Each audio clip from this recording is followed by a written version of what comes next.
আপনারা যে এতক্ষণ ধরে 3D ভিউয়ের উপর যে বাড়ি দেখছিলেন, সেই বাড়িটির অরিজিনাল বাড়ি হলো এটা।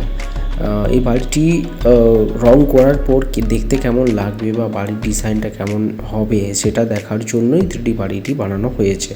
তো ভিডিওটি আপনারা দেখে আপনাদের কেমন লেগেছে বা বাড়ির কালার কারেকশন এবং বাড়ির ডিজাইন কেমন লেগেছে সেটা আমাকে অবশ্যই জানান কমেন্ট বক্সে। এবং এই বাড়িটির জন্য আলাদা কিছু আরও কালার কারেকশন বা কালারের কম্বিনেশন আমি ভিডিওর পরেই দিলাম। তো আপনারা সেগুলো কেমন লাগছে সেগুলো আপনারা অবশ্যই জানান। এবং আপনাদের নিচে কমেন্ট বক্সে আপনাদের কোনো নিজস্ব বাড়ি থাকলে তার কোনো কালার করালে বা তার কোনো ডিজাইন আগের থেকে বানাতে চাইলে আপনারা নিচের দেওয়া আমার ডেসক্রিপশন বক্সে ইমেল আইডি এবং হোয়াটসঅ্যাপে আমার সাথে যোগাযোগ করতে পারেন।